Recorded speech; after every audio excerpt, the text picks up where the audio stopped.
I would like to speak about different types of tests. And let me recall the scheme of testing that we were working on last time. So the basic thing is to formulate the two hypotheses. The first hypothesis, H0, the so-called null hypothesis, usually expresses there is nothing going on. For example, the two means that we have, experimental and theoretical, are the same, or the two means of the two populations do not differ. Nothing is going on. The second is the so-called alternative hypothesis, and we denote it by H1, and it should speak the opposite of H0. So, first we assume H0 is true. We have to be fair scientists, and we have to assume nothing is going on. That's our assumption. This is our assumption. If, after calculations, we obtain a result which is very, very unlikely, then we will reject H0 and assume H1 is true. That's the general thing, and it gets repeated over and over again in hypothesis testing. Next thing is, there are three types of hypotheses. The three types are concerning the sides, practically. If we compare parameters, then we either test that one value is different from the other, then we have just the so-called two-tailed test.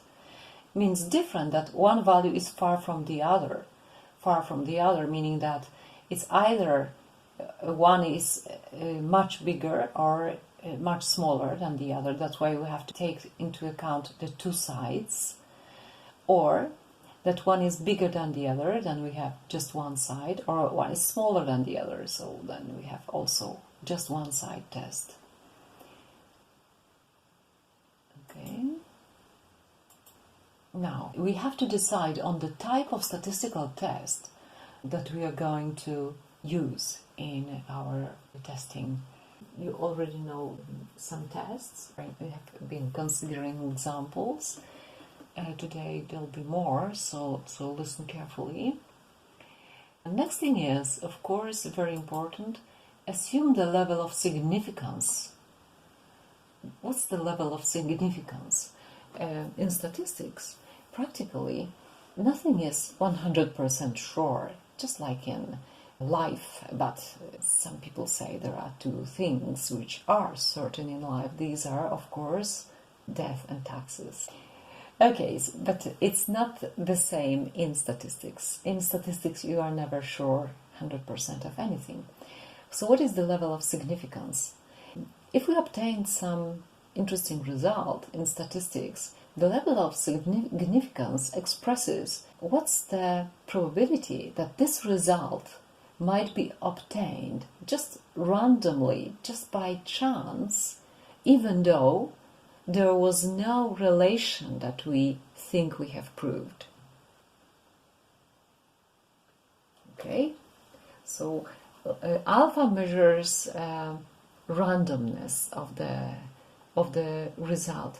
The smaller the alpha, the better, you might think. But there are also some drawback of going down with alpha. If you really want to be certain of something, then there is a big chance of rejecting a good result as not certain enough. And then you commit the so-called beta error. Let's have a look at the diagram with alpha and beta. So there are two types of errors a scientist might commit. There are two possibilities for reality. H0 is either false or true, I hope you agree, and the decision a statistician makes is either reject H0 or not to reject H0. So totally you have four cases. In two cases the decision is very good. If H0 is false and you reject it, that's a very good decision. And also, if H0 is true and you do not reject it, it's also a very good decision.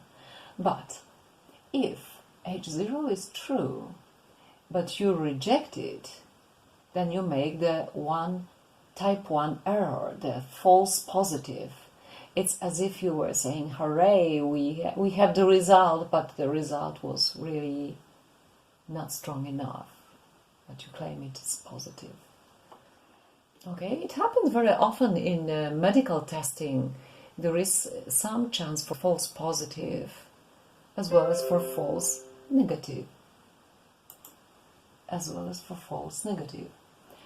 Okay, and type 2 error is the so-called false negative. This is when H0 is false, but you fail to reject it.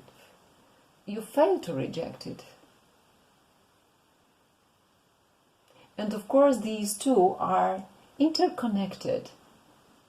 If you have a very high alpha demand, it meaning alpha very small, then beta is growing, and vice versa. Let us look at the diagram. Here is what happens. We have two populations, and we put some border here. This vertical line is some border. We choose some alpha level. This is 0.05, say. At this level, we have the corresponding, the yellow area is the chance for beta error. If we move this vertical line to the left, the chance for beta error will be less, but then the chance for alpha error will be more. So it is always very important to find some reasonable level of significance assumed. How can we diminish the chance for the two errors? One of the biggest thing that makes them smaller is just having very strong results, meaning very different populations, very big different, for example, experimental and control group, and so on. If the two populations differ very much, then you can see in the picture that both alpha and beta are quite under control, and they are quite small.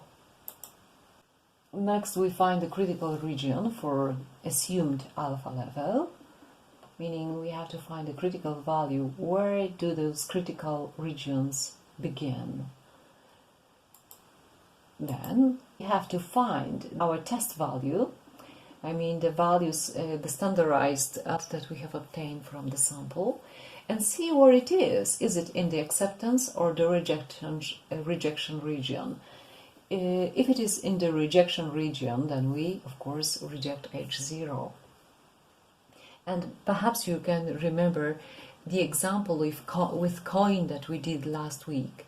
The example of one where we were testing the hypothesis if the coin is symmetrical. We had some number of results, and we obtained a standardized result of minus 2.56. And we noticed that at the level of significance assumed, this result was in the rejection region. So we said H0 is rejected. H0, nothing is going on, is rejected. So this coin is really false. And the chance of getting it wrong was 0.05. So this is 1/20. Okay, so what would happen if we changed the level of alpha? If we, for example, assumed 0.01, it's easy to see that at 0.01 the critical region is exactly about 2.56. So this result is located out of the critical region, a little bit on the right from the lower critical value. So it is in the acceptance region. So if we assumed alpha equals 0.01, then we would just have to say that there is not enough evidence at this level of significance to claim that this coin is unfair. So you can see alpha matters a lot.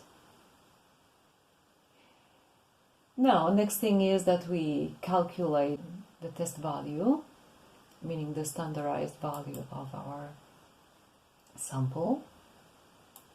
And then we compare it with the critical region. We see where it is located, and if it is located in the rejection region, we reject H0. And then at the end, we have to just give a clear answer.